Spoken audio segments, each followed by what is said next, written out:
right, Shalom. Shalom. We the GMS New Orleans camp here to bring you a live camp. Prior to get started, I want to give infinite honors and prayers to Yahweh Ba'Hashem, Yahushua Ba'Hashem Kakodash. double honors to the elders and apostles of Great Millstone who taught us his truth. Peace and salutations to the hopeful elect. You Akim, you Akwat, you brothers and sisters in the Hebrew that believe. Shalom. All right, for this live camp, through the Spirit, again, pray that this is edifying, to you believers, But we're gonna talk about, the grace period, man. That we are in and what you should be doing in this grace period. All right, because this is a window of opportunity that you can either it can either make you or break you, in a sense. Okay, you don't want to bullshit here in the grace period and fumble your crown, or fall into mischief, or fall into wickedness and be destroyed by the Lord. All right, the whole point of this grace period is to make up for lost time. All right, make up for the lost ground that you've been doing in your past, early in your life, in order to please the Lord. All right, putting all those things, putting that old man to the side, and doing everything holy and acceptable to Yahweh Ba'Shem Yahushua. Okay, kick me off the room, up for sure.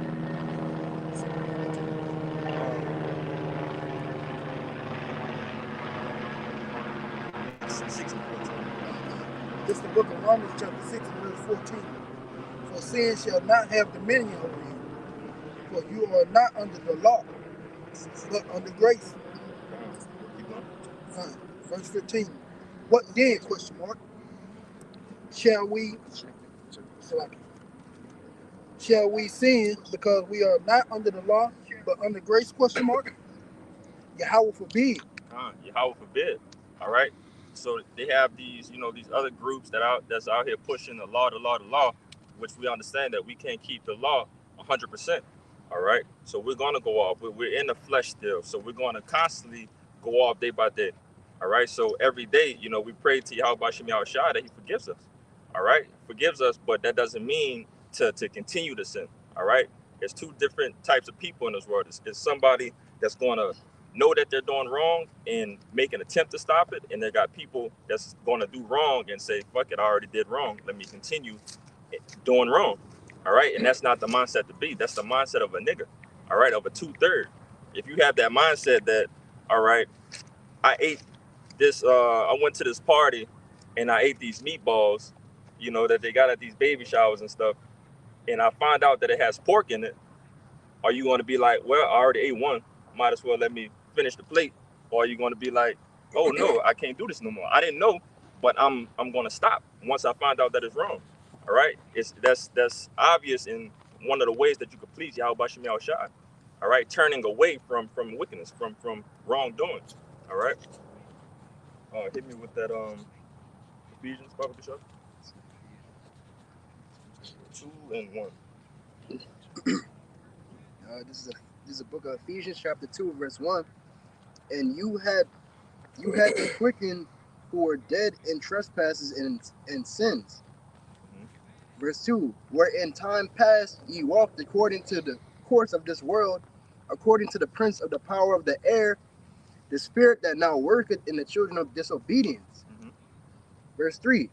Among whom also we all had our conversations in times past in lust of our flesh, fulfilling the desires of the flesh and of the mind, and were by nature the children of wrath, even as others. You can stop right there. And once upon a time, before coming to this truth, man, we walked in our lust. Whatever we want to do as thou wilt.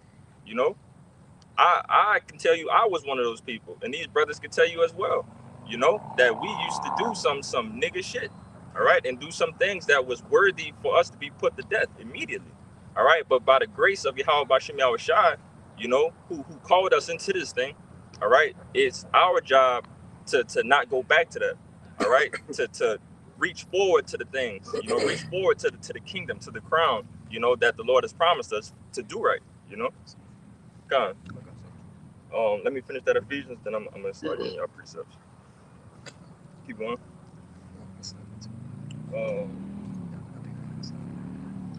This is Ephesians chapter 2, verse 3. Among whom also we all had our conversation in times past in the lust of our flesh, fulfilling the desires of the flesh and of the mind, and were by nature the children of wrath, even as others. Verse 4. But Yahweh Bashem Yahushai, who is rich in mercy, for his great love wherewith he loved us. Mm-hmm. Yeah, last one, verse 5. Verse 5. Even when we were dead in sins, had quickened us together with Hamashiach Yahushai. By grace ye are saved. God. So again, we know that our what it tells you that our righteousness is as filthy rags. Okay, so everything underneath the sun, you know, Jake probably didn't did it if it concerned with wickedness, you know, before this truth. Okay, but again, knowing that we were supposed to be put to death for these things, it behoove you in a sense to want to do right. All right, knowing that the Lord is set this up for you and you only. Speaking of you so-called Negroes and Latinos and Native Americans, all right, the true children of Israel. All right, you can get your precept. Con grace. Yeah. Let me get that first one. Con, that's that word grace on the online etymology. It says the Most High's unmerited favor, love, or help. It says pardon, divine grace, mercy. Con, you can stop right there. I heard a couple words, good words in there. Pardon, all right, mercy, all right. Imagine, you know, we see all of this going on, you know, with DJ Donald, you know, all of these rappers and stuff, all of these people who really, you know, didn't deserve to come out of jail. He got them out of jail with a pardon, all right. And what that allowed them to do, come back and what pretty much be wicked in this world, but in a sense for us, being pardoned away from our sins, you know, that's going to be that clean slate that the Lord has promised us for us to receive, you know, these crowns, you know. You got more? That's pretty much. Con. You got your precept, right? This is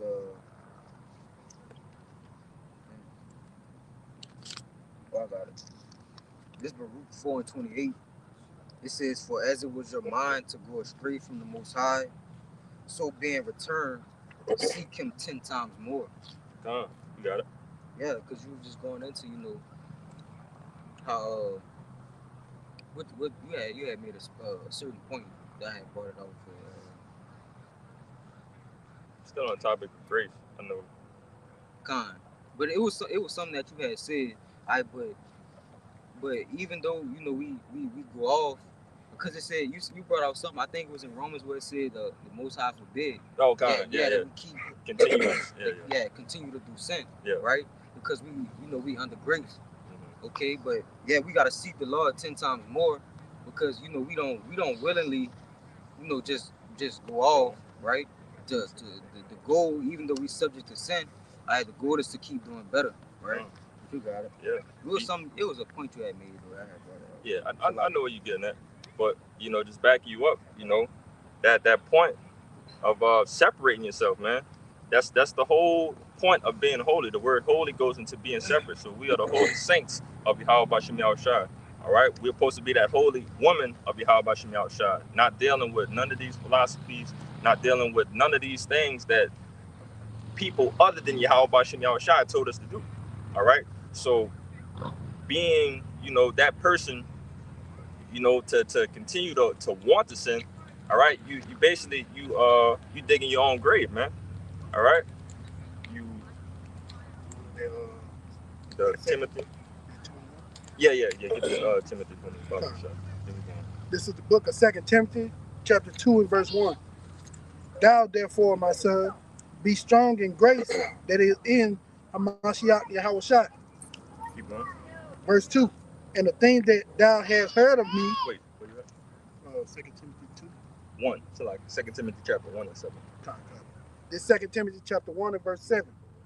For Yahweh had not given us the spirit of fear, but of the power and love and of sound mind. Verse 8. Be not thou therefore ashamed of the testimony of our Lord Yahweh by Hashem Yahushai, nor of me, his prisoner, but be thou partakers of the afflictions of the gospel according to the power of Yahweh Ba'ashim Yahushua. Verse 9, that's the point. Verse 9. Who have saved us and called us with our holy calling, not according to our word, but according to his own purpose and grace. Read it one more time. Who had called us, who has saved us and called us with a holy calling, not according to our works, but according to his own purpose and grace, which was given us in Hamashiach Yahushua before the world began.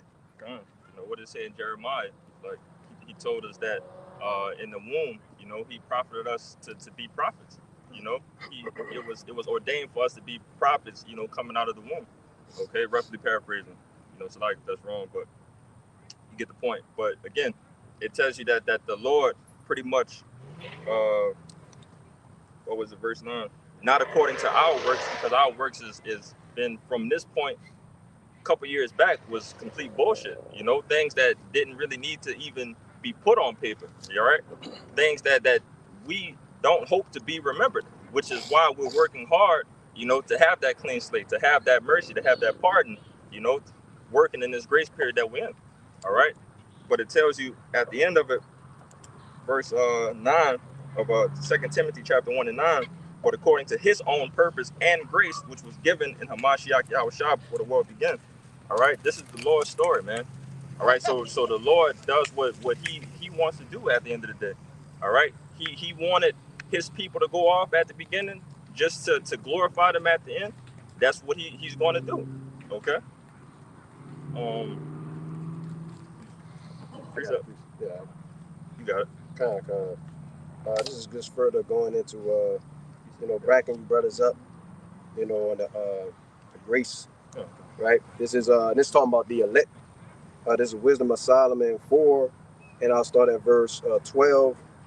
Points a little further down. It says, "For the bewitching of naughtiness do obscure the things that are honest, and the wandering of concupiscence do have undermined the simple mind."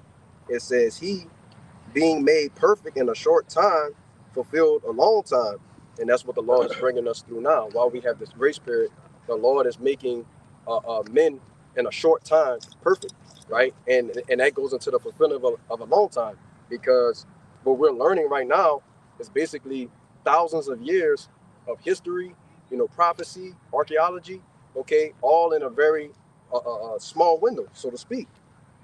And it says, verse 14, it says, "For his soul pleased the Lord, therefore hastened he to take him away from among the wicked." Verse 15, and this is the point. It says, this the people saw and understood it not, neither laid up they this in their minds, that his grace and mercy is with his saints, and they Salakia, and that he that respected unto his chosen. Okay, so you know, the grace and the mercy is with the elect of the nation of Israel, meaning it doesn't pertain to anyone else. And we know, pursuing back to Psalms 50 and 5, it says that what does it say? It says that the saints gather my saints together, those who made a covenant with me by sacrifice. Okay, so this is not all inclusive. It's just for the Israelites and chiefly the elect. It's a members only club. Okay, so being a part of this agreement with Yahweh Ba'ashim Yahushua, this covenant that we had, okay, to not go off no more and to return into the Lord. All right, but again, our people stiff-necked, all right, still want to be like the heathen, want to be like those people that's less than you, which makes no sense. All right, and want to follow what they believe. All right, because everything that they have is microwave fun, you know, things that is here and is gone, you know, within seconds. All right, but the Lord, you know, again, has been doing nothing but trying to put us on game to let us know, man, just turn from your ways and I'm gonna give you everything. All right, just trust in me, believe in me, and I'm gonna give you everything that you need, you know. You still got the precept? Yeah. Go. I had one to back up what he said about learning all this knowledge, wisdom, and understanding in a short time. Mm-hmm. This is out of the book of John, chapter 6, and verse 63. And it reads, it says, "It is the spirit that quickeneth, the flesh profited nothing. the words that I speak unto you, they are spirit and they are life. You know, just pretty much backing up what this brother saying, you know, a lot of us, we not even touching 30 yet, Right. you know, and we didn't, you know, through the power and spirit of Yahweh Ba'ashim Yahushai, in this grace period, okay, we have you know, we're getting to understand this, you know, the holy scrolls, man. You know, these deep dog breakdowns, you know, the prophecies. And it's through the mercy of Yahweh Ba'ashim Yahushai that we getting these things. And that's a beautiful point, you know, laying back in off both of you brothers know, you know, within this short moment, you know, this ain't nothing but a blink of an eye for the Lord, man. That what we're going through. Yeah, I want to add one more thing, because we have the answers that you have these different scholars and you know, elites, right? They've been searching for these answers, man. You know, there's questions about the scriptures, and here you have, in a short span of time, so-called blacks, Latinos, and Native Americans, that have the very thing in which the whole world was looking for. Yeah. You know. You know, and that points towards, you know, what you should be doing in this grace period, which is chasing wisdom, man. So chasing the wisdom, knowledge, and understanding, basically learning the playbook of what you need to do, how to operate to win, you know, to win your crown, to you know, receive your crown. This is what the Lord is telling us to do. All right, He's not telling you to just completely don't do anything. All right, just watch videos and don't put make yourself a sacrifice. You know, just the half-ass. No, the Lord is not telling you to do none of these things. He's telling you to go out, preach the word, learn. You know, continue to get wisdom, knowledge, and understanding while you can. And at that point in time, I'm going to protect you. All right, I'm going to protect you, and I'm going to just watch over you throughout these whole entire things. And you're going to be safe because you know what my will was. You know what I wanted you to do. All right. Somebody said something. I forget. You hold that Genesis for me. Get that Genesis for me real quick. Gotcha. This is Genesis chapter 6 and verse 7. And Yahweh said, I will destroy man who I have created from the face of the earth, both man and beast, and the creepy things, and the fowls of the air, for it repented me that I have made them. But Noah found grace in the eyes of Yahweh. Noah found grace in the eyes of Yahweh Ba'ashim Yahushai. All right, but just bringing this out for being, you know, another example. All right, this is the first time that the Lord, you know, was pissed off with our people, pissed off with everybody, to the point that He only kept Noah and his sons and their wives. All right, and that is another example of what's coming. All right, so if you don't have that grace, if you don't have the works, you know, following you to be received by Yahweh Ba'ashim Yahushai, all right, you're going to end up in destruction, not by water, what they did in the first death, but by fire, by these ICBM nuclear missiles, which is going to be the second death, you know. But you got your precept. I got it. This is the book of Isaiah, chapter 55. I'm gonna start at 6. It says, "Seek ye the Lord while He may be found; call ye upon Him while He is near." And that's letting you know that at some point in time that the Lord is going to hide His face again. All right, He's going to hide Himself, you know, away from, you know, you niggas that's waiting for the last minute. All right, thinking that I could just, you know, have me a Tom Cruise slide underneath the garage while it's falling, you know, and make it into the chariot. All right, that Jake really thinking that they could make it on the not really think, because some people are going to make it, you know, just in the nick of time, but some people are really putting their bets that they could make it in at 59 seconds, you know, thinking that they could just beat that buzzer beater. All right, and that's not the case for a lot of you niggas, man, that's going to wait. Back you up, man. What you really saying, those Jakes who know this truth, yep, but don't want to follow after. Right. Those gonna be the ones who say, you know what, I got time. I can bullshit around. Then I get in there when it's time to get it. Yeah. You got it. Huh? Yeah, you can't keep on putting this thing off day to day, man. All right. At some point in time, you know, you got to lock in and do the work, man. And that's plain and simple, you know. Got a precept. You got a little more. Oh, you got a little more. Verse 7, it says, let the wicked forsake his way, and the unrighteous man his thoughts. Oh. It says, and let him return unto the Lord, and he will have mercy upon him. And to our power, he will abundantly pardon. God. And that's plain, man. The Lord is telling you, do this, and I will do that. All right? So turn away from your wickedness, turn away from sin, and I'm going to, what did it tell you at the end? It says he would abundantly pardon. He's going to abundantly pardon, all right? Within that grace that he promised. Nah, that's what I was going to say. I was going to say, but that's part of that grace period. You have to turn back in order to receive that. Uh, You got it. you want to say I something? was gonna tell him to give verse 3 on that in that same chapter. This Isaiah 55:3. It says, incline your ear and come unto me. Hear, and your soul shall live. God. And I will make an everlasting covenant with you, even the sure mercies of David. Sure mercies of David. All right?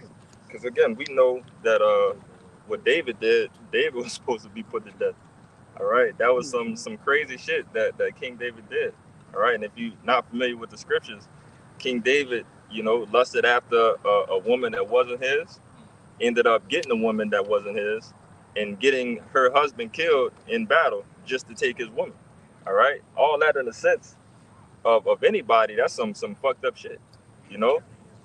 Huh? Oh, yep, Khan. And he to the census, Khan of Israel to the census, you know, which was of his the sins that David did.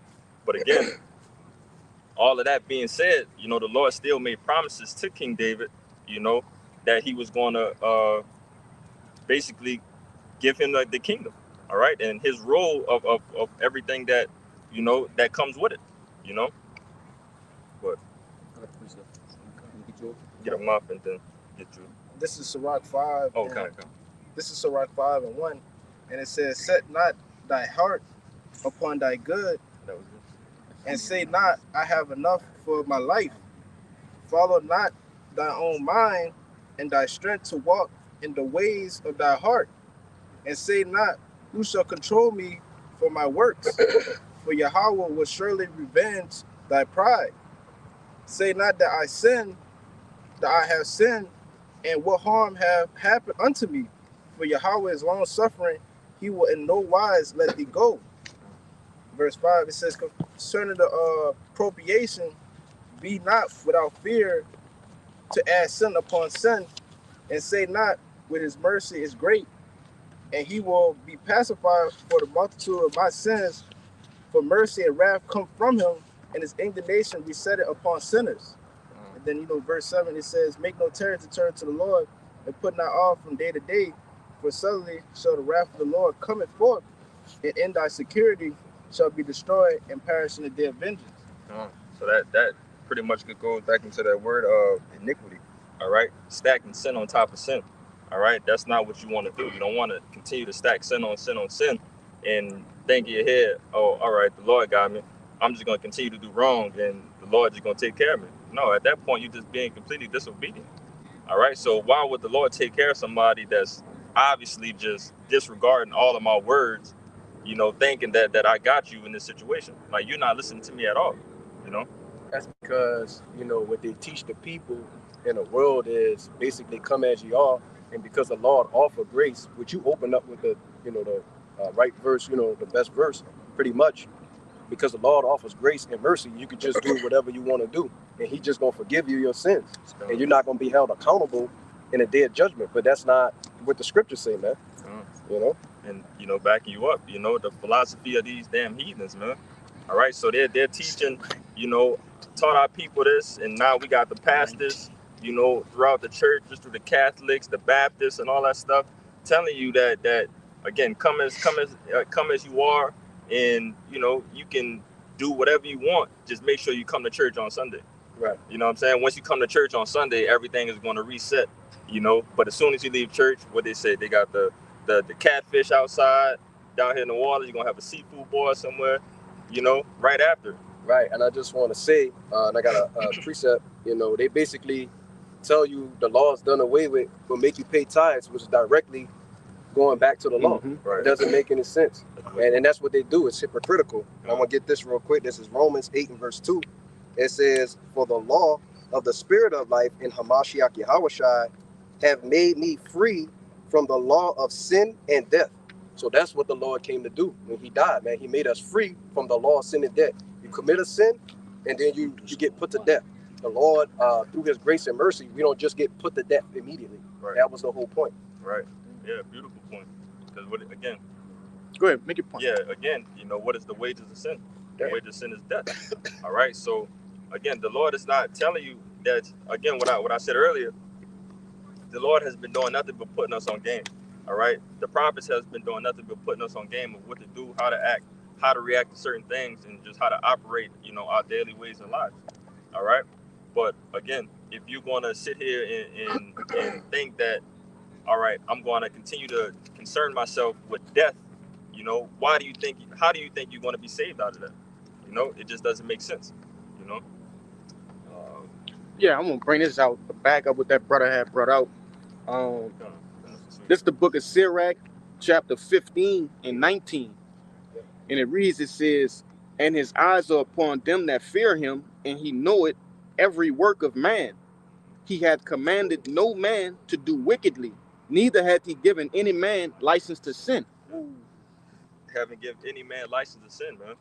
All right, so and you got to get my one of my favorites, the one in Sirach, the offend less. I think Sirach 20, is it 27 or is it 33? It's one of those. Sirach 27. I'm gonna get it. Yeah, but he says that the Lord hasn't given any man license to sin. All right, what we're supposed to be doing is, again, getting our mind right and offending less, which that precept is going to go into. You know. I was going to bring out that word license real quick for you. This is the word license out of the online etymology dictionary. It says grant formal authorization to do with what would be illegal to do without. That's one more time. It said this is the online etymology for the word license. It's a verb. It says grant formal authorization to do, right? And it says what would be illegal to do without. So it's wrong. All right. So the Lord is not going to grant you, you know, the opportunity to continue to do wrong, or permission to do wrong. You know, why would you want to continue to do wrong if you know that it's going to lead to death? All right. It just doesn't make sense. It tells you that the Lord is not the author of confusion. All right. So at some point in time, the scriptures got to start making sense that it's pointing into the direction of being righteous to the best of your ability. All right. Not by just following the law, because again, we know we can't keep the law, but having your faith into Yahweh Shem Yahushai in receiving his love and his mercy. You know? Okay, you got it. This is Romans chapter 6, verse 12. It says, let not sin therefore reign in your mortal body, that ye should obey it in the lust thereof. Neither yield ye your members as instruments of unrighteousness unto sin, but yield yourselves unto our power as those that are alive from the dead, and your members as instruments of righteousness unto our power. It's the point. It's like just you had me thinking about, you know, a situation I went through with a friend in the world. We listened to this song, and it was off the Juice WRLD album, Brent Faiyaz, and it was dealing with something about the demons inside of you. I can feel the demons inside of you, something like that. Just let it in. And the person I was with was like, I do that sometimes. And I'm thinking in my head, like, wait, what? Like, you let the demons inside you? So you telling me that you succumb, you know, to the wickedness, that you embrace it willingly. And just I wasn't even fully in the truth yet at the time, but just hearing that, it was like, that sounds a lot bit off right now, bro. Like, I don't know if I want to be around you, and you telling me that you just demons fuck with you, and you just let them in. Like, nah, it don't work like that. You already got demons on you. Yeah, come on. verse 14. It says, "For sin shall not have dominion over you, but ye are not under the law, but under grace." Come on. What then? Question mark. Shall we sin because we are not under the law, but under grace? Yahweh forbid it. Come on. Came out again. Oh, You know? yeah. Yeah, we started. I think we only did like 2 of those verses. Okay. You started a So little at bit higher. 14? Yeah. Okay. You started a little bit higher, but just have to reiterate that point, man. It doesn't mean to continue in sin. It doesn't mean continue in wrongdoings, man. All right. So again, why would you want to continue to piss the Lord off? You're right. The person that's supposed to come and save you. You know. That's why I said, neither yield your members as instruments of unrighteousness unto sin. Mhm. When you yield, I mean, you know how you go to a yield sign, you look to see if you got the permission to go. Right. But when you do that, you don't yield your body, you keep it in a subjection. Right. Not saying, oh, I'm gonna just give myself over into this. Right. Even though I know I'm going off, I'm gonna just do it anyway. Yeah. Nah, man, you gotta fight that off. You gotta yield your instruments unto righteousness, man. And it's not an easy battle, because we understand that we want to lose a lot of these battles that we're fighting within ourselves, fighting with these demons in this world. But the objective is to continue to fight. All right, continue to fight and overcome at the end of the day. Let them get that, then we're gonna come and shoot through. This is Come. Proverbs 24:16. For a just man falleth 7 times Mm-hmm. and riseth up again, but the wicked shall fall into mischief. Read that first part again. Come. For a just man falleth 7 times and riseth up again. So that 7 goes into completion. It doesn't mean just 7 times that he's going to fall. All right, it's going to be a number of times that you're going to fall, being here in this goddamn hellhole that we're in, man. But what it tells you at the end of that verse? But he rises up again. He rises up again. All right, so knowing that this is a spiritual battle, this is a spiritual fight that we're in. All right, it doesn't mean get your ass whooped and lay down. All right, you don't want to lay down. You don't lay down in a actual physical fight. So why would you want to lay down in a spiritual fight? All right, why would you want to have that spirit of giving up? When times are getting hard. All right, that's clearly that the Lord is not dealing with you, and sounds like what the brother Kashab brought out, that you just succumb, to the demons fucking over you. Is if I can go ahead. No, I was gonna say that's why when they say every man is drawn away, he's drawn away after his own lust. Mhm. Because these are things that you actually desire. Right. You actually, you yourself actually want to go do that shit. Right. Yeah, to back you up, the scriptures say when you be tempted, don't say the Lord tempt me. Right. Yeah, Nah, the Lord not tempting you. It's Satan tempting you through your lusts. exactly. Right. And I wanted to make this point because ultimately it said that a righteous man gonna fall 7 times, right? And you went into completion. Yeah. Until we get out of these bodies, right? This fleshly bodies, we gonna continue to sin. So that means all the way until we get on the chariots, Lord willing, that's the men you see before you and those that are consciously listening on the other side of the camera. But until we get beamed up, we gonna continue to sin. Right. Yeah. So just going into what you were saying, just because we in these flesh bodies don't mean, give up. Right. You got to keep fighting. You got precept to back up. You got it. This John chapter 1, verse 15. I'll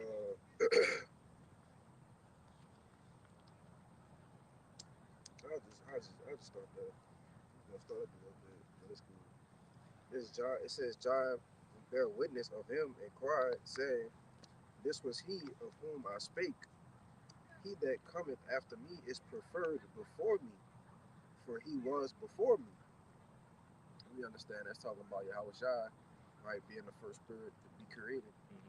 It says, "And of his fullness have all we received, and grace for grace.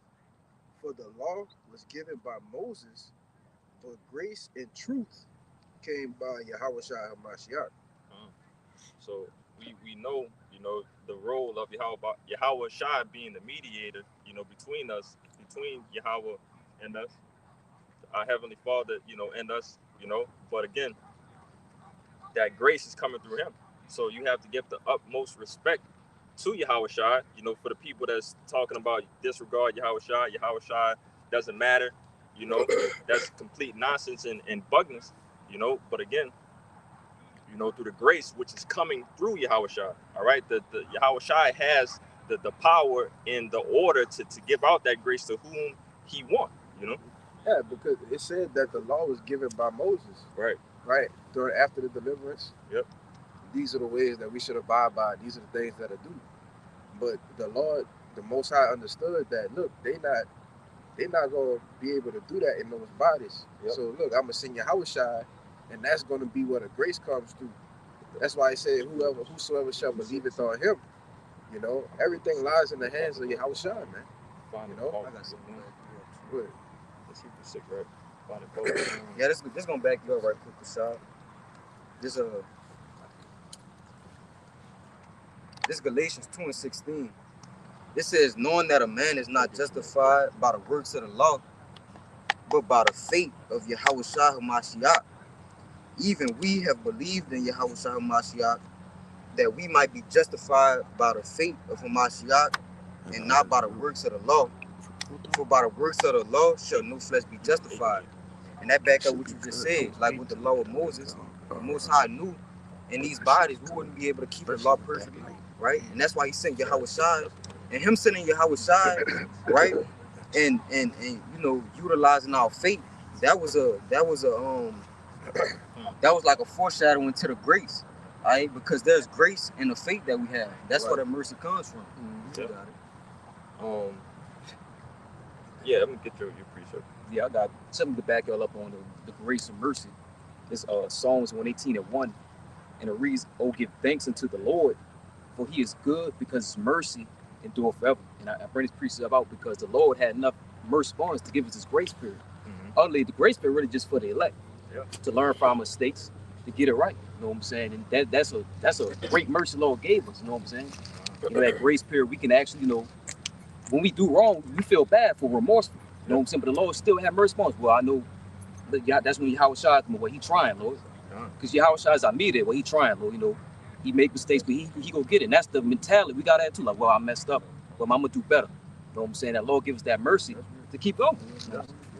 And he give out examples. Like I brought out, I had you bring out in Genesis 6 with Noah.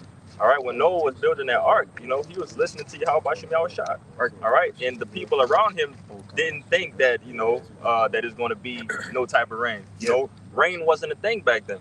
All right, the earth used to get its moisture from the dew from the ground, you know, at the beginning. So hearing that it's going to be rain, it's going to be flood, you know, things that's going to be happening, people didn't want to believe that. All right, but through the faith that Noah had into Yahweh Shai, that's what led him to build the ark and continue to listen to the Lord, and he was saved. All right, along with his sons and his wives, his sons and, you know, their wives. You know, Hebrews 8. This is the book of Hebrews chapter 8, starting at 6. But now has he obtained a more excellent ministry, by how much also he is a mediator of a better covenant, which was established upon a better promise. You can start right there. Being a mediator to, what is it, the covenant to a better promise? So, you know, again, Yahweh Shai being that mediator, all right, for the new covenant that's coming in, all right, which the new covenant is not here for those people who believe that, all right? Because when we're going to be in a new covenant, that means that, you know, we're going to be fully righteous, all right? Everything, the law, statutes, commandments is going to be in our inward parts, you know, which is furthermore going to say in that Hebrews. But continue. Verse 7. For if the first covenant had been faultless, then should no place have been sought for the second. Verse 8. For finding fault with them, he said, behold, the days come, says Yahweh, when I will make a new covenant with the house of Israel and with the house of Judah. You can stop right there. And that's backing up what the brother Kashab brought up. Okay? Because we understand that the law is perfect. All right? Nothing is wrong with the law. So what went wrong with the first covenant was us. All right? We went off. In the flesh that we had, we went off from the law, statutes, commandments. And that also a cut to you Christian that says everybody under the second covenant. Right. You just said under Israel and Judah. You got it. Hey, I'm gonna back up what you said with a precept, because one might say you just saying that the law is perfect. No, Right. the scripture's finna tell you. This Psalms 19:7. It says the law of the Lord is perfect, Yeah. converting the soul. The testimony of the Lord is sure, making wise the simple. So again, the only thing that's separating us from not, being able to hold the law is what we said earlier, this flesh. All right. So once you get the flesh out of the equation, all right, and the law, statute, commandments in our inward parts, if that's what we are, what we do by default, that's how you can keep the law, to its perfection. All right. So the Lord, again, with the law, it doesn't do nothing but teach us how to rule, teach us how to judge certain things, and give us the wisdom, knowledge, understanding to for everything needed in life, But you have more than that Hebrews. You go down maybe. Yeah, we just go down to 11, just for the new covenant sake. Verse 9. Not according to the covenant that I made with their fathers in the day when I took them by the hand to lead them out of the land of Egypt, because they continue not in my covenant, Right. and I regarded them not, says Yahweh. For this covenant that I will make with the house of Israel after those days, says Yahweh, I will put my laws into their minds and write them in their hearts, and I will be to them a power, and they shall be to me a people. Yeah. So we're not at that point yet. All right. Because again, clearly, we don't have the law, statute, commandments in our inward parts. We're constantly still going off day by day. Okay. So we know that when it happens, that's when the earth is going to be ruled and it's going to be how it's supposed to be. Once you see that the Lord's people is in their right mind. All right. Yeah. Yeah. Why do we die then? Why we still die if we in the new covenant? Right. Yeah. That's a simple question, which they fail to realize. If we was in a new covenant, we would obviously have the law, statutes, and commandments in our inward parts, which in turn would state that we don't die. But yet we still here. Nobody immortal yet. Right.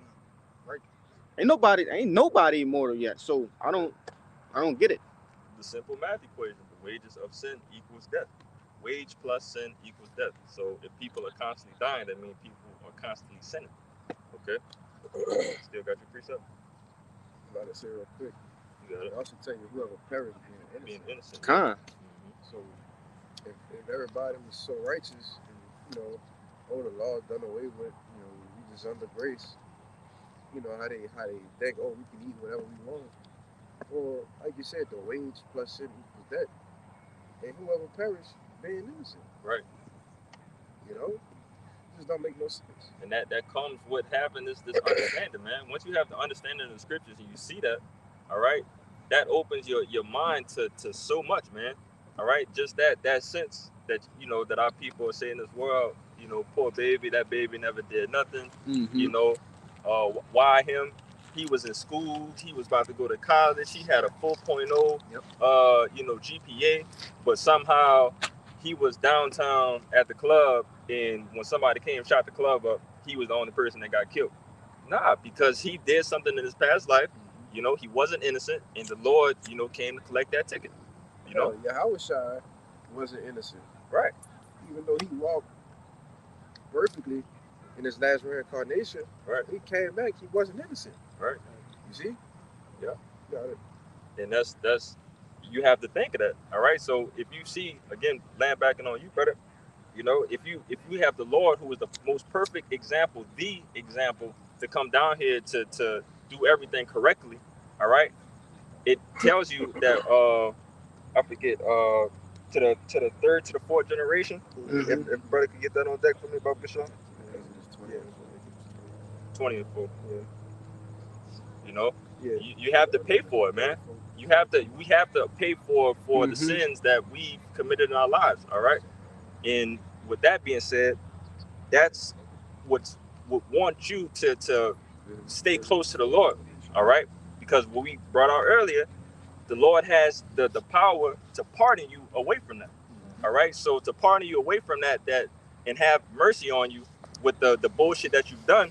If not, you're definitely 100% going to be knocked off by the Lord. All right. Even though there will be men that's still going to pass away in the truth, that's doing the right thing, but that's according to the Lord's will. But we know the end of their story is more glory. All right. We know that they're going to meet with us in the chariots. All right. Got something real quick. Come on. It's Matthew 16 and 28. It says, "Verily I say unto you, there be some standing here which shall not taste of death till they see the Son of Man coming in his kingdom." God. All right. And the Lord ordained it, man. All right. It's going to be some men that's going to walk a great path. All right. A good slate, you know, being here with the Lord and won't receive death. All right. That's what we hope that we all can go through. Nobody want to have to go through the feelings of death and what it's like to die.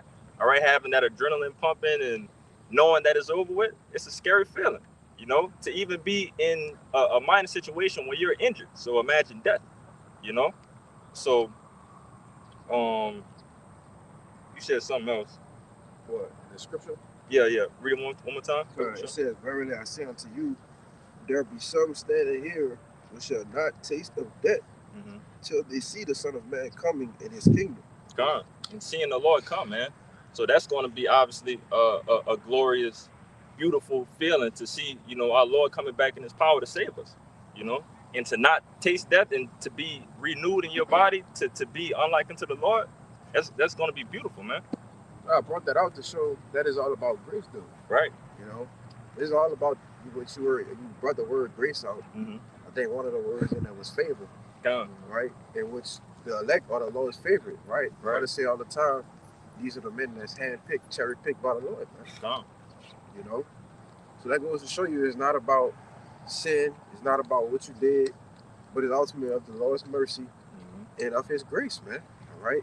And what's the grace came by who? Yahushua. And ultimately, those are the men that was with Yahushua from the beginning. You see? And that, like, come on, bro. Get that Exodus from me. This is Exodus 20 and verse 5. It says, "Thou shalt not bow down thyself to them, nor serve them.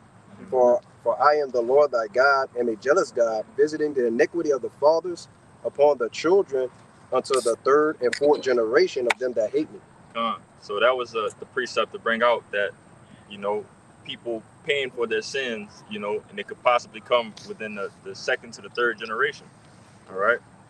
You want to? No, he had a point that he had said that I wanted to bring out, and that, you know, just about us being basically, you know, with Yahweh Bashim al-Shah, you know, since the beginning. This is John 15 and verse 27, and it says, "And ye also," it's speaking of the elect, "shall bear witness, because ye have been with me from the beginning."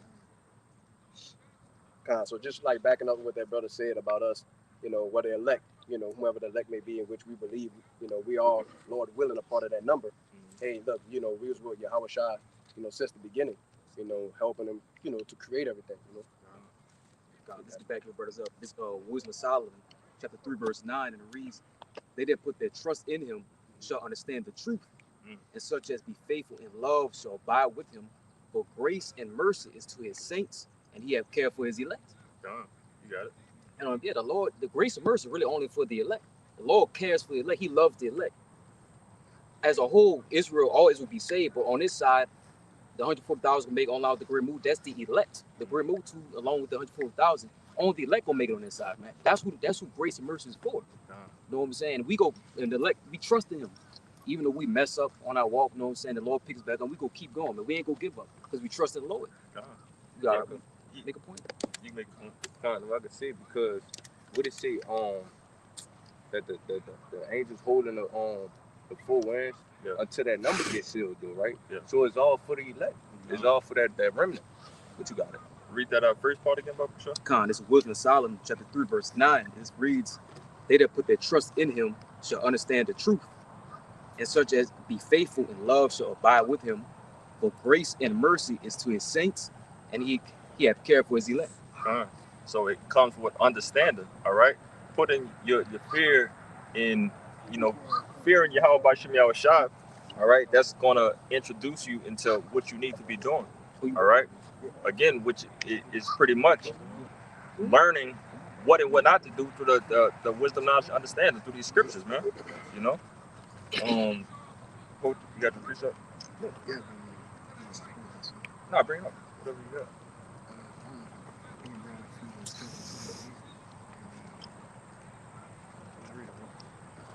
This is Ephesians chapter 2, verse 8. For by grace are you saved through faith, and that not of yourselves is a gift of Yahweh Bashem Yahushai. I believe that came out. But again, read that last part again, verse 8. This is Ephesians chapter 2, verse 8. For by grace are you saved through faith, and not of yourselves. That is a gift of Yahweh Bashem Yahushai. Read 9.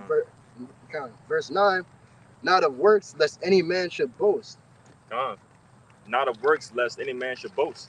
All right. So the Lord is keeping you away from that pride of, you know, I did this.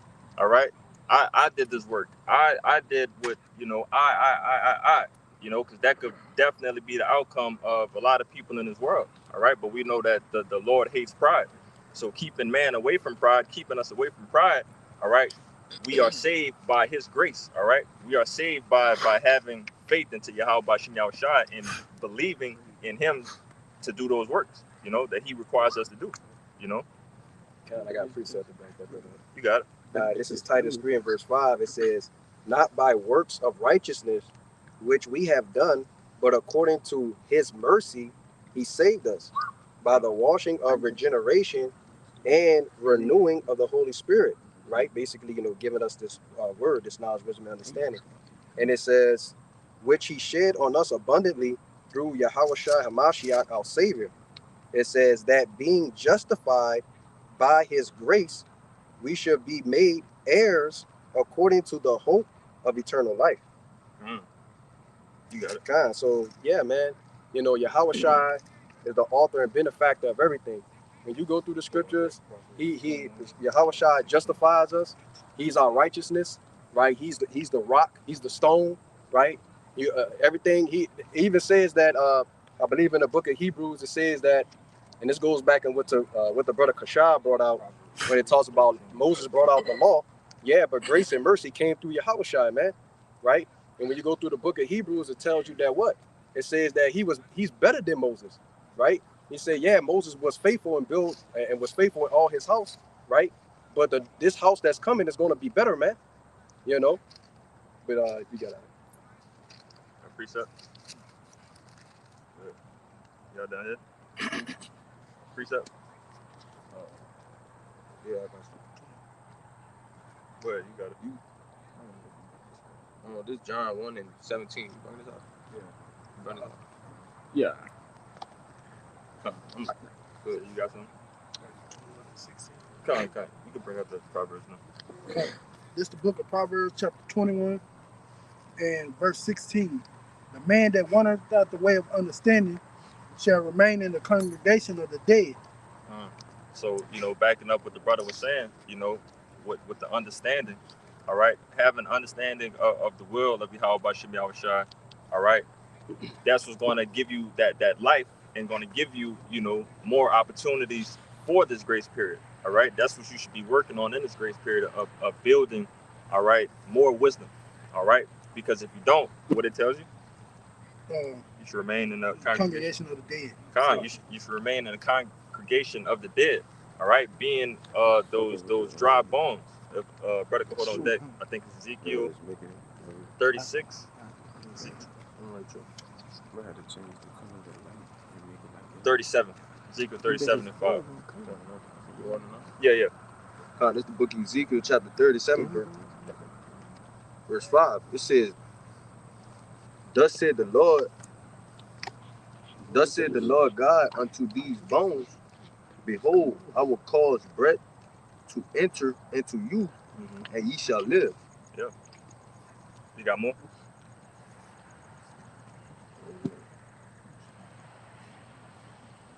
Yeah, I can read 6. It says, and I will lay sinews upon you, and will bring up flesh upon you, and cover you with skin, and put breath in you, and ye shall live, and ye shall know that I am the Lord. So that breath of life, man, which is, you know, the law, statutes, commandments, ultimately. Okay. But again, you don't want to be those dry bones, you know, being of the congregation of the dead, walking out of wisdom. All right. So that's letting you know that that wisdom pretty much is going to give you those Lenten of days. It's going to give you that extra time to work. All right, and ultimately receive the kingdom. All right, and that's plain and simple. All right. Yeah, get that Proverbs for me. You got something else? Oh, they got more. No, that was it. Come, we're gonna get that. Then we're gonna. I got something for you too. I've been holding. Come. Yeah. Yeah. 3 and 13. This is the book of Proverbs, chapter 3, verse 13. Happy is a man that findeth wisdom, and a man that getteth understanding. Keep going. Verse 14. For the merchandise of it is better than the merchandise of silver, and the gain thereof than fine gold. Verse 15. Yeah, keep going. Verse 15. She is more precious than rubies, and all the things thou canst desire are not to be compared unto her. Verse 16. Length of days is in her right hand, and in her left hand riches and honor. Right there. Length of days is in her right hand, and in her left riches and honor. All right. So that's again what Sophia. That's what that wisdom is going to give you. All right. It went on before that, telling you that is more precious, you know, than rubies, and you know, pretty more richer than anything that you could ever get. You know. But the point I wanted to get in that, you can read a little bit more, talks about the length of days. All right. That's how you're going to extend, you know, throughout dealing with Sophia, you know. Keep going. Back in Proverbs chapter 3, verse 16. Length of days is in her right hand, and in her left hand riches and honor. Verse 17. Her ways are ways of pleasantness, and all her paths are peace. Verse 8. Yeah, read that last part. 18. Verse 18. She is a tree of life to them that lay hold unto her, and happy is everyone that retaineth her. Happy is everyone that retaineth her. What these is? Fucking gnats, brother. Yeah, that shit taking over. But it tells you on 18, it says verse 17, her ways are the ways of pleasant, and all her paths are peace. All right. So receiving that peace, man, that shows you, you know, the importance of wisdom. All right, the importance of searching for Sophia. All right. You got it. This is Proverbs 4. I'm going to start at verse 5. Get wisdom, get understanding. Forget it not, neither decline from the words of my mouth. Forsake her not, and she shall preserve thee. Love her, and she shall keep thee. Wisdom is the principal thing. Therefore get wisdom, and with all that getting, get understanding. Read that part where it says, forsake her not, and she will preserve thee. Come. All right, Proverbs verse 4 and 5, 4 and 6, Salaki. Forsake her not, and she shall preserve thee. Love her, and she shall keep thee. So again, that's the part I wanted to hearken on. Forsake her not, and she will preserve thee. All right. So throughout this madness and all this bullshit that's going on, you know, here in this grace period, that's how you're going to be preserved, man. All right. And the Lord, you know, gives you many examples. You know, first and foremost, one of the biggest examples being with King Solomon. You know, that King Solomon prayed for wisdom. All right, and received everything. All right, peace, in pretty much anything you could pretty much ask for. You know, through wisdom. Let me get verse 9 for y'all. You got it. All right, verse 9. She shall give to thy head an ointment of grace, a crown of glory shall she deliver unto thee. And let's talk about wisdom. How getting this wisdom will get you the glory of being the first fruits of the kingdom. So you got it up. You got it. Yo, but you know, No, I'm talking to you. Yeah, that's Wisdom of Solomon. Just to back you brothers up about wisdom. Wisdom of Solomon, chapter 8, verse 17, and it reads, Now, when I considered these things in myself and pondered them in my heart, how that to be allied to wisdom is immortality. And that's what we strive. That's why we strive for wisdom, because wisdom is immortality. That's perfection. Right. And that's what we're constantly seeking for. The elect. Utterly, when we get the new bodies, we will be perfection, but that wisdom equals immortality. That's what we constantly strive for, that perfection. That's why we constantly seek wisdom, knowledge, and understanding, bro. Yep. That's what it's all about. Right. That's why when I bring out in this Proverbs chapter 4, it says, wisdom is the principal thing. So get wisdom. Mm-hmm. You got it out.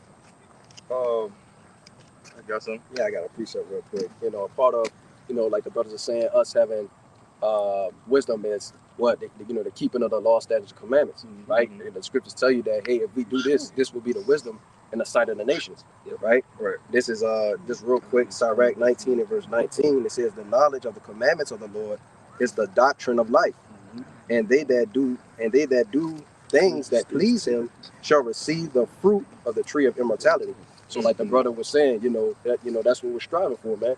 You know what I'm saying? Now we know we have to have the faith, right, through the grace and mercy, okay, and we also need the works, okay. But this is that work inside, okay. Yeah. You know what I'm saying? Which goes back to the laws, man. Read it one more time about yourself. This is Sirach 19 and 19. It says, the knowledge of the commandments of the Lord is the doctrine of life, and they that do things that please Him shall receive the fruit of the tree of immortality. Should receive the fruit of what's the last word? The tree of immortality. Immortality. All right. So again, brother brought out, earlier, it's going to be some of us that's not going to taste death. All right. And why? It's because they've been pursuing wisdom, knowledge, and understanding. They've been pursuing Sophia, in these troubled times. All right. And that's how you're going to be saved out of this thing. That's how you're going to show favor to the Lord, by dealing with Sophia as He told you to do so. Right, just to add on to you, we basically, on this side, when we turned a new leaf, right, repenting to Yahweh Shema Shah, we've been able to eat basically the fruits of righteousness, right? We've basically been eating off the tree of life, so to speak. You know what I'm saying? And which basically gets us closer and closer to Yahweh Shema Shah before it's coming, basically being made a perfect man, Hold on, take Baruch 3 and 8. 3 and 8. Y'all got something for both? Come on, you guys. No, I got it. You got it. On this book of Proverbs chapter 9, verse 10, it reads, the fear of the Lord is the beginning of wisdom, and the knowledge of the whole is understanding. The fear of the Lord is, one more time? The fear of the Lord is the beginning of wisdom, and the knowledge of the holy is understanding. All right. And fear also is the beginning of His love as well. All right. So that's how you show that love and that reverence to Yahweh Bashim Yahushua. All right. The step-by-step playbook, man. I got one more verse for you. Go ahead. Proverbs chapter 9, verse 11, and it reads, For by me thy days shall be multiplied, and the years of thy life shall be increased. Should be increased, all right? Just plainly off of wisdom, man. Just harken on the importance of wisdom, man. And it's plain and simple at this point, Any more? That was it, huh? You say you still got some, Kalai? I was holding that old fin less for you still. Nah, it's on you. Yeah, I got another one. You could dump it. I got another one. Just going into wisdom. Yeah, go ahead. This is Sirach 6 and verse 18. It says, my son, gather instruction from thy youth up. It says, so shalt thou find wisdom till thine old age. Shall thou find wisdom in their old age. All right. So, as soon as you could latch on and discover wisdom, stick to it. All right. Stick to it and hold on for dear life. All right. Because that's going to be the keys to success. All right. That's going to be the keys of to the kingdom, to your crown. All right. Yeah.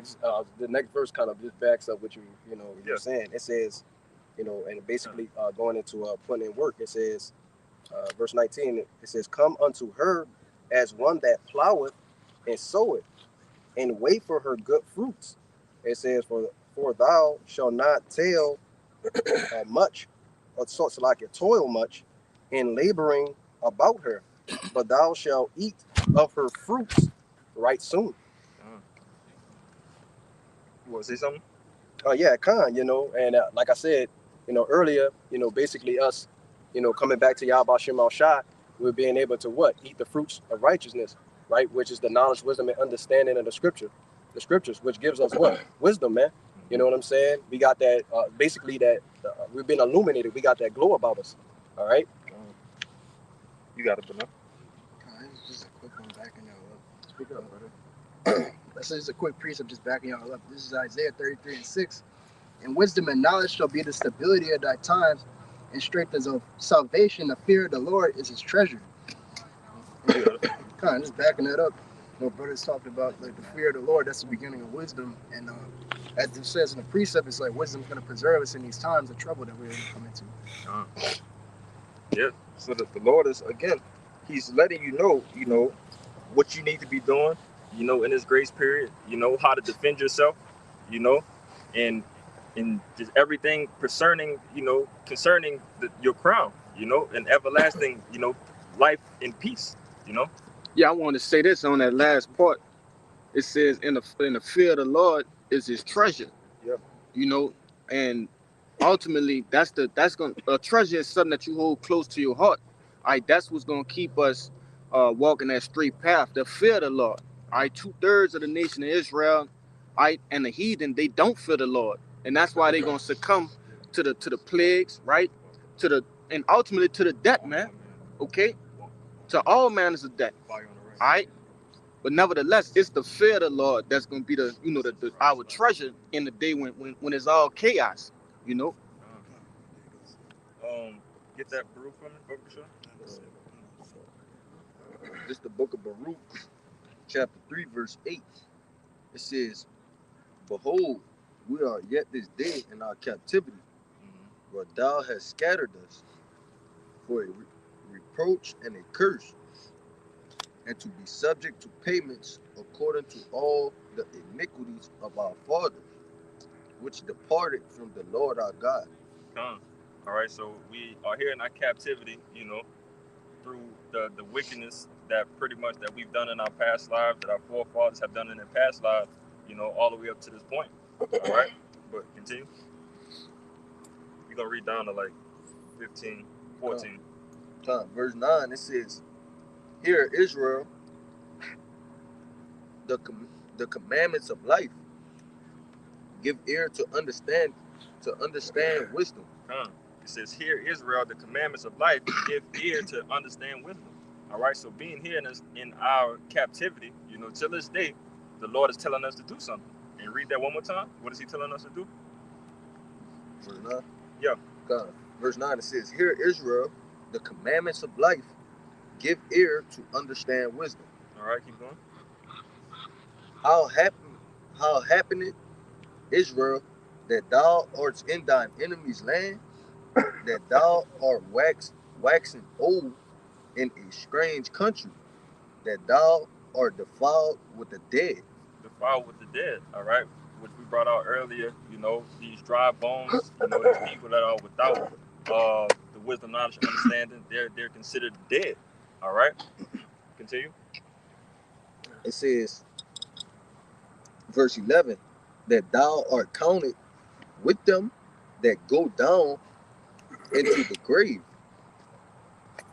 It says that thou hast forsaken the fountain of wisdom. Thou hast forsaken the fountain of wisdom.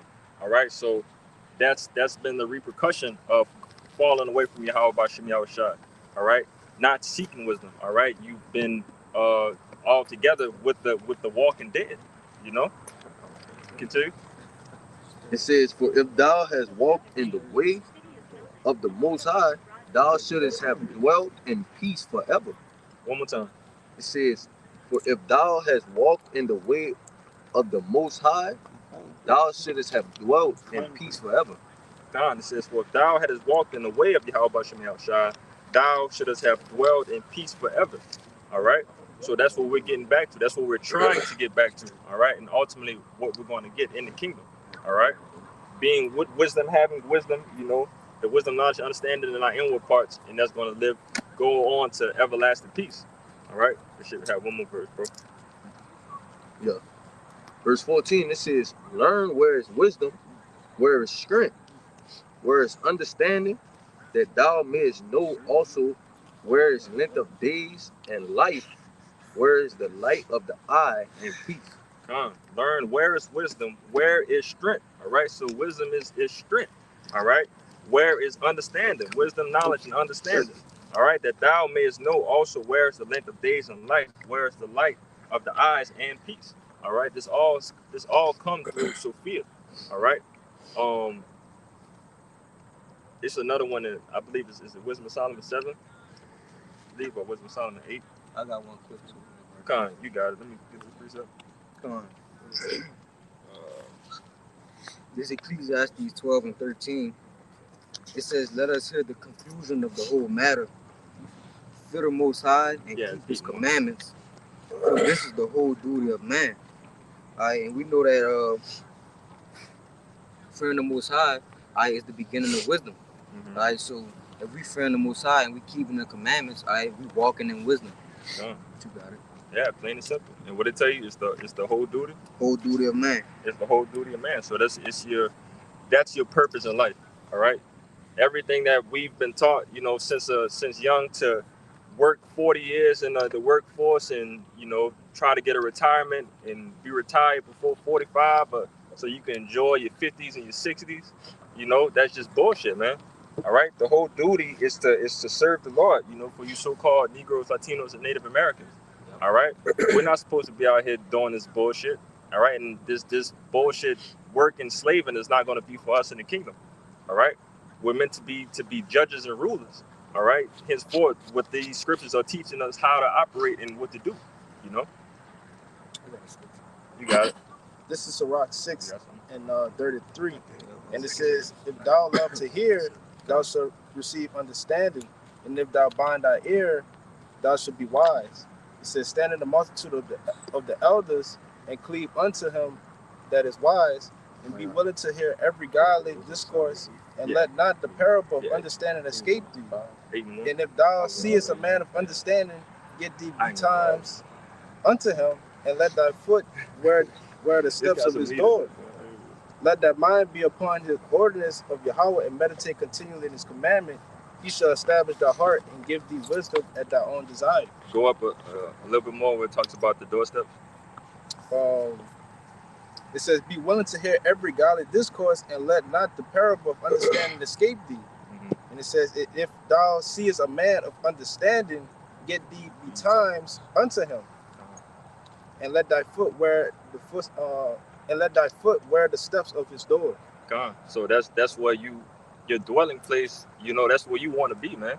All right, you want to constantly be around men of understanding, that's going to pretty much keep you up in the spirit. All right, because if you go around the congregation of the dead, you're going to become of the dead. All right, so you want to walk around these men, that's speaking these words of life, hearkening to it and walk and hold on to it dearly. I got a precept back in that up too. Real quick, that's why I say though, when thou be among the indiscreet, observe the time continually. So it's a balance to both. Yeah. Because we ain't always gonna be around brothers. Right. Middle of Jacob's trouble, you might be by yourself. A bunch of fucking bug outs, man. Yeah. But the Lord again is telling you to use this time wisely. Yeah. All right. Yeah. So being here in this grace period, use this time wisely to cleave unto wisdom, cleave unto men that has this wisdom, knowledge, and understanding, which we believe come from our elders. Well, first and foremost through the Spirit to our elders and apostles of Great Millstone. Who we believe teach 144% truth. Yeah, I got a precept. This is Proverbs. This is Proverbs 13 and 20, and it says, "He that walketh with wise men shall be wise, but a companion of fools shall be destroyed." Showing that the men that you're supposed to be around, it's the brotherhood, and if you cleave unto them, you'll be wise. You'll learn wise things. They'll teach you the things of the scriptures, and they'll give you wisdom. But if you be around the companions of fools, you're only gonna be getting folly. Oh, Cabal. They got the precept in the G&T, I believe, where it talks about find the excuse to get away from stupid people. Is that what it is? Yeah. Forget it in the G&T version. You heard it, Cabal, 32 and 17. Yeah, but read that one more time, Amas. This is Proverbs 13 in verse 20, and it says, "He that walketh with wise men shall be wise, but a companion of fools shall be destroyed." What what's the worldly saying of birds of a feather flock together? All right, so you know we use that in the sense of dumb people being with dumb people, but that could also be used in the sense of righteous men. All right, so if righteous men is constantly around righteous men, they're going to deal with nothing but righteousness. All right, that's their whole goal and objective. All right, but if you're dealing with a group of people that's just completely niggas, that's out here doing this and that and the third of bullshit, that's what you're going to be considered as. Everything is being done with that. And like the scripture said, man, iron sharpen iron. So the men that you dealing with and that knows what you talking about, they're gonna help build you up. But if you hanging around a 2/3 bug out, they wouldn't really be able to teach you the same thing. The only thing they're gonna do is just dog you out. God. Yeah, and me and the brother, I got your precept next. Me and the brother Kalai, went into with a lesson too. Ultimately, these people that we're constantly around, man, they don't have the answers, dealing for our salvation. All right, that's why it's really hard to even take any type of advice from them. All right, so you're dealing with a brother. All right, brother's gonna bring out precepts. Brother's gonna make sure that you are okay in the spirit and that your spirits are lifted. All right, or rebuke you if you're doing something wrong to get you back on the right path. But if you're dealing with a nigga in the world, what's a nigga mindset? Fuck it. You already did it. Just deal with just nonsense that is gonna just make you think in your head, like why did I even ask you this? Like these you have none of the answers to the questions that I have, or the solutions to the problems that I'm dealing with. All right, and if you feel in that type of way, that means that you do not need to be around that person. All right. Basically, the only thing you can learn from a fool is how to be a fool. You know what I'm saying? You can't. Exactly. There's no talking to a fool, bro. Right. You can't utter knowledge to a fool. They ain't gonna get it. Let me get this right quick. Go ahead. This I got two precepts because it's backing up what y'all saying.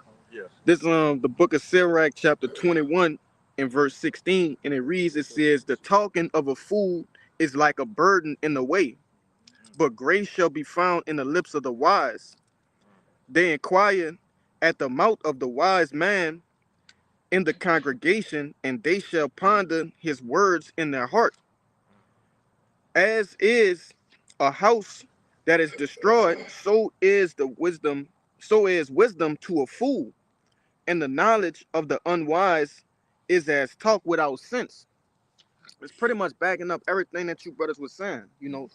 When we try to give, 2/3 just 2/3 in general, there's knowledge, wisdom, and understanding. It's like speaking another language to them, which it really is. It truly is another language to them, and that's why they can't comprehend it. Right. And that's why the scriptures tell you, cast not your pearls to the swine. Right. Okay, at least they be trampled over. Yep. All right. But let me jump to the next chapter. All right, chapter 22. All right.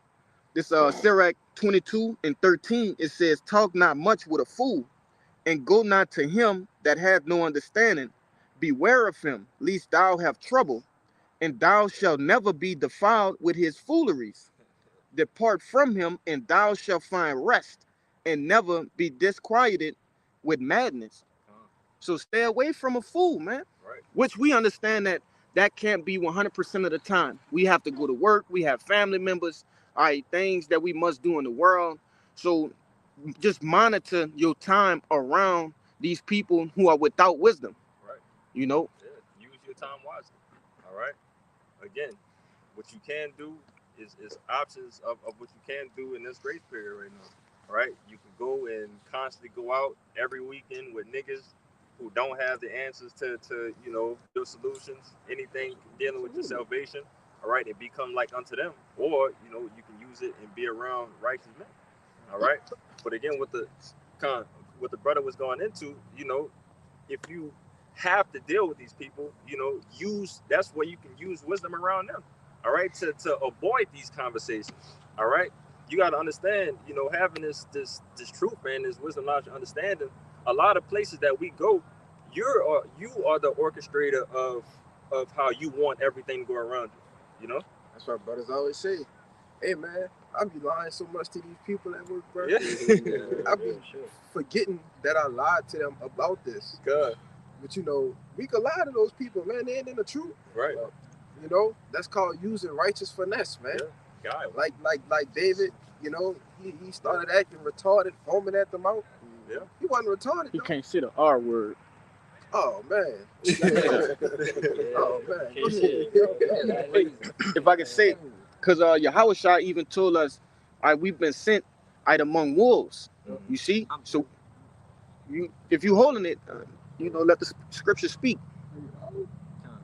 Yeah, this is what I was holding for you, bro. Yeah, good. This I think they got another one too. You might be talking about the other one, but let's go with it. This- Why No, the servant no. on this? I think he was going. No, I wasn't holding that. But you got it. Go ahead. This is Rock 13 and 16. The point is 17. It says all flesh consorted according to kind, and a man will cleave to his light. What fellowship had the wolf with the lamb, so the sinner with the godly. It have no reason of being together. You know, No relation. no relations at all. You know, a sinner. You know, you don't want, as a person that's godly. You know, somebody that's trying to be holy. You're trying to separate yourself away from that type at all costs. All right. That's why we hearken to. All right. If I'm going out somewhere, I would preferably like to be with a brother. Right. You know, I can call up a couple of my friends in the world and we could go do this and that and the third. But do I really want to deal with what might comes with that? No. Right. All right. Because like it compared the sinner with the godly and the lamb with the wolf. With the wolf. the lamb with the wolf. They clean contrary from another. Yeah. All right. And can two walk together lest they be Yes, they agreed? be agreed. Yep. Yeah. Con, hey, can you read verse 1 for me? Because that's what I was doing. Like, Verse man, I 1? could just knock it out. Yeah. It's a Rock 13. Yeah. Sirach 13 and 1. He that toucheth pitch shall be defiled therewith. Right. So what is pitch is tar, right? And what do we don't want? Basically, we don't want a spiritual, which is going to go into. We don't want a spiritual connection with somebody that's an unbeliever at all, not even close. But if you touch pitch, if you touch it, it's connected to you. It's hard to get off. You know what I'm saying? So if you like this brother said earlier, birds of the same feather flock together, right? You know what I'm saying? And you don't want to be amongst those men when it's time for judgment. But go ahead. And he that had fellowship with a proud man shall be like unto him. Right. So if you hanging around a proud man all the time, right, he's gonna, some of that proudness is gonna leak onto you. Spirit's gonna rub off on you. You know what I'm saying? It doesn't have to even be a proud man. It could be somebody that's constantly angry, right? Or somebody that's a habitual liar. You know what I'm saying? Is whatever way or type of person that is, and you're hanging around them constantly, that's who you're gonna become, right? You're gonna start to pick up bad habits. What you got? And if I could say it, and vice versa, that's what we was going into on that video we did. Right? When newer brothers come around, that's why it's urged that he get around older brothers, so it can work in the opposite effect. So he can start picking up on how to walk godly, man. Good habits. Something you said, I got to precept something you touched on earlier, because you said a 2/3 nigga basically was talking about food. They just be like, fuck it, I'm gonna keep doing what I'm doing wrong. This Proverbs chapter 10, verse 23, and it reads, It is as sport to a fool to do mischief, but a man of understanding have wisdom. So a fool, he just gonna keep doing wrong. Right. Fuck it, I'm gonna keep doing it. Lord, man, I ain't tripping. I got time. No, man, for the wicked, it's a sport to do it, bro. Yeah. Friends of the world, they fools, bro. They just keep doing it. I'm sure we all got pots that keep doing wrong shit over and over again, bro. Yeah. You don't want to be around that. When you speak wisdom to them, they look at you like, man, this nigga I don't need to talk about. Yeah. Come on now, man. You want to say something? It's at this point in time that we washed our hands on the situation. All right, trust me, everybody came in this truth wanting to tell the world about everything that you understand. All right, and those people that you love dearly, you done went and tried to have that conversation with them, but it didn't work. All right, and it hurts that it didn't work. All right, but you maybe tried again. But the more wisdom and understanding that you started getting in this truth and knowing that, okay, they just not gonna get this, and just pretty much wash your hands and be done with it, you did all you could. You said you want to say something? Yeah, but that's why the scriptures tell you a wise man and a dim sinner will be aware. Of Oh, I his was offense. holding it. You was holding that? Yeah, let me grab it right quick. But a fool, he won't. Like, he just observe the time. fucking willy-nilly, you know? I got it for you right here. Sirach 18 and 27. That's it. And it reads, it says, a wise man will fear in everything, and in the day of sinning, he will be aware of offenses. But a fool will not observe the time. Let me see. Yeah, that's it. Yeah, that sounds like YOLO. All right. Yep. Back in the day, it used to be called YOLO. You only live once. So if you only live once, go ahead and do whatever you want. Smoke as much as you want. You know, do whatever drug of choice if you want. Deal with any type of woman that you want. You know, you only live in this life once. But that's just a quick highway to destruction, you know. And we're gonna get last part for Barbershop. Get that for me. Football. Yeah, we gonna sweep through and end it off. All right, it's Sirach, I think chapter 27, verse 12 in the GNT. It says, when you find yourself with stupid people, look for some excuse to leave. But when you are with serious-minded people, stay as long as you can. Stay as long as you can. Plain and simple. If you find your way around stupid people, find a way to leave, you know? Because one thing you don't want to get caught up with is with another person's judgment, all right? Which that's another factor that brothers got to incorporate in their mind, all right? If you're going around with a nigga that you know that's constantly doing wrong, constantly doing bullshit, you know, again, what we say, wages of sin equals death. So if you're somebody who's continue to sin and has the Lord has them in their crosshairs, you don't want to get there and catch a straight bullet, you know? So that'll behoove you to stay around righteous men, you know, who has that protection, that hedge around them, you know, or just stay out of the way, you know? You want to say something? Yeah. I got something. Because ultimately, you know, on this side, yeah, you might catch some backlash, all right? You from your best friends, your family members, whatever the case may be. But like we were saying in that video, and I'm gonna keep hinting to that because you know, that's gonna ruffle feathers. Yeah. It's gonna ruffle feathers. You can't walk this truth without ruffling feathers, man. Right. Because these people, they want your time, they want your affection, you know, things of that nature. But hey, just leave it to the Lord. You know, hey, the Lord got you through all sorts of things. He, you know, in the kingdom, they'll get their time. Okay. But right here, right now, we got business to handle. Okay. You know. Hey, you read it in the KJV? No, straight GNT. Okay, this in the KJV, Sirach 27 and 12. It says, if thou be among the indiscreet, observe the time, but continually among men of understanding, the discourse of fools is irksome, and their sport is in the wantonness of sin. In the wantonness of sin. All right, so that's pretty much that they all about, man. All right, that's their character. That's their whole MO is going to be just dealing with nothing but sin. All right, nothing but wickedness, nothing adultery. Yeah. What does Jake talk about, brother? Oh man, I just got on this loser hoe. Yeah. I know her nigga work at the job with me. You know? Wicked as well. But that's what it is. That's what their sport. That's what it says. Their sport is in the wantonness of sin. So that's what they indulge their pleasures in. Though they just want to go. You'll tell Jake, man, bro, that shit wicked. Yeah. All these hoes, man, they got. But what does she want me? Yeah, we heard that 1,000 times. That's on him. I don't know, dog. She got a nigga, that's but she want me. She want me though. Yeah. Got one for you. That's sick. Kai, y'all got? I got some. Yeah, I got some. Kai, let me. Sweet. This is 2 Corinthians 6 and verse 14. And it says, be ye not unequally yoked together with unbelievers. That's what the brother quoted earlier. Yeah. It says, for what fellowship have righteousness with unrighteousness? And what communion have light with darkness? Yeah. And none. What you Go ahead. Polar opposites though. Yeah. And what concord have Hamashiach with Belial? Or what part have he that believeth with an infidel?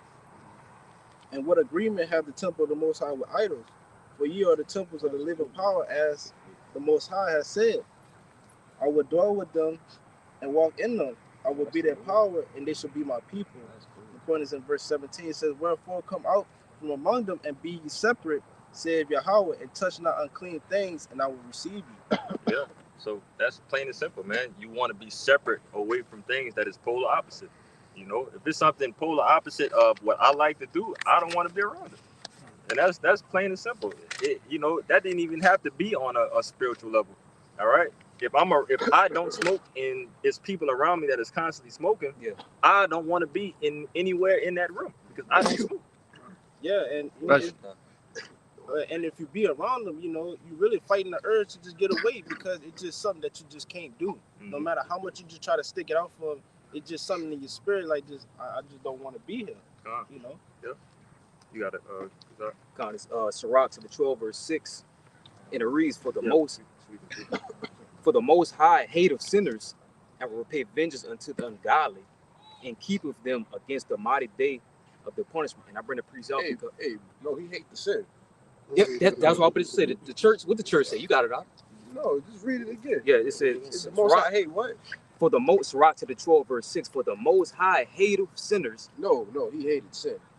for the most high hate of sinners, and will repay vengeance unto the ungodly, and keepeth them against the mighty day of their punishment. And what the church like to say, the Lord loved the sinner, but hates the sin. That's not biblical. Right. We just read the Lord hate of sinner. That's a fool's mentality. Yeah. Right.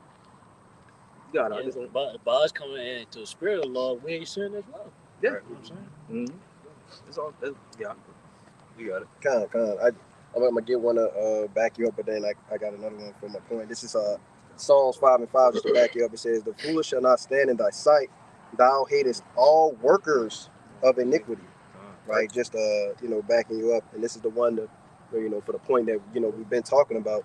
This is Exodus 23 and verse 2. It says, thou shalt not follow a multitude to do evil, neither shalt thou speak in a cause to decline after many to rush judgment.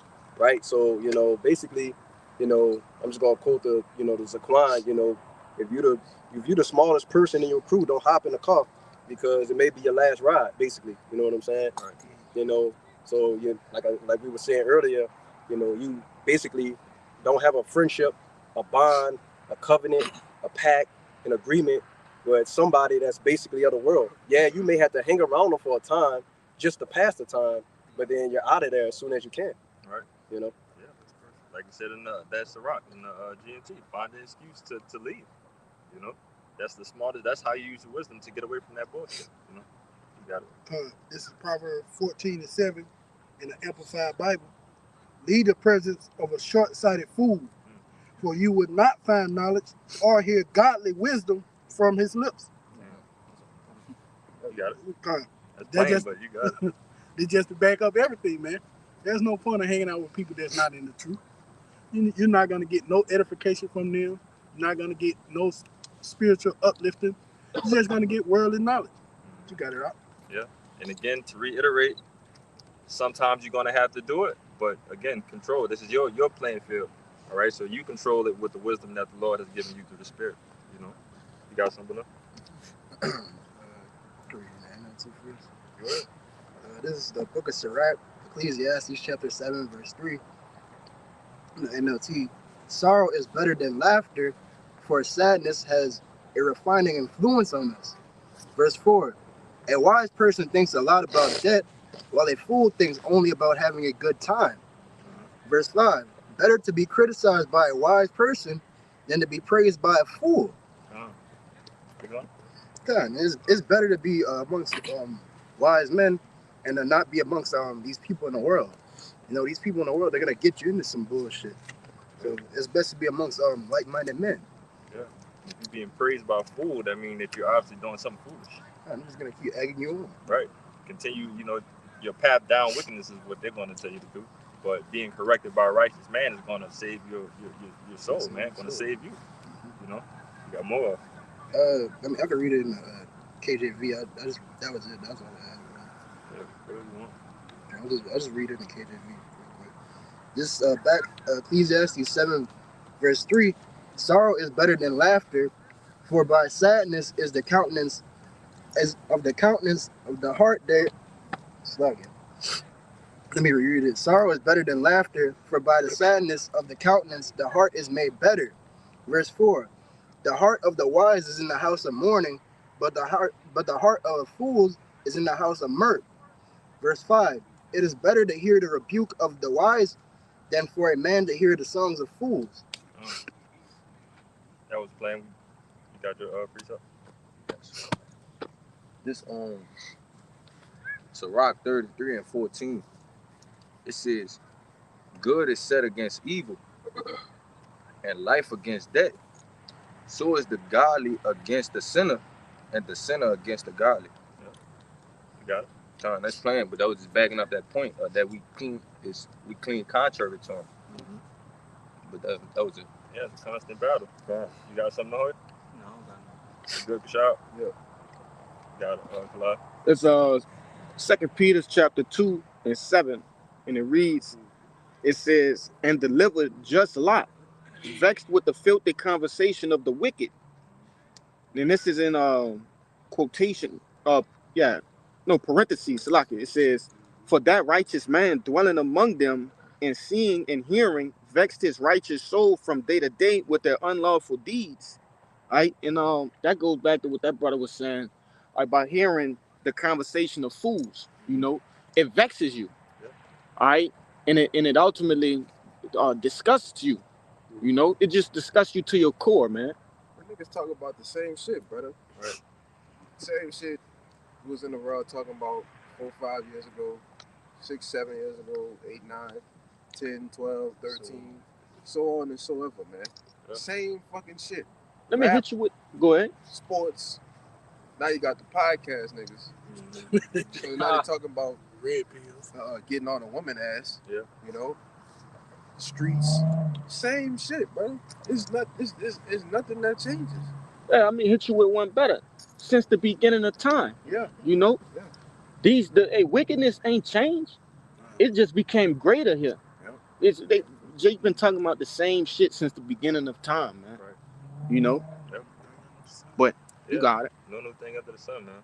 So if that was everybody, got the precepts off. We pray that this live camp was edifying. Trying to get out of here. We want to give infinite knowledge and prayers too. Yahweh by Hashem, Yahushua by Hashem, Rakakwadash. Double honors to the elders and apostles of Great Millstone who taught us the truth. Peace and salutation to the hopefully elect. Yuakim, Yuakwat, with your brothers and sisters in the Hebrew that believe. And Ababa Ba, Ababa Ba, Ababa Ba, Ababa Ba, Ababa Ba, Ababa Ba, Kwame Yasharah. Kwame Yasharah. Shalom. Shalom.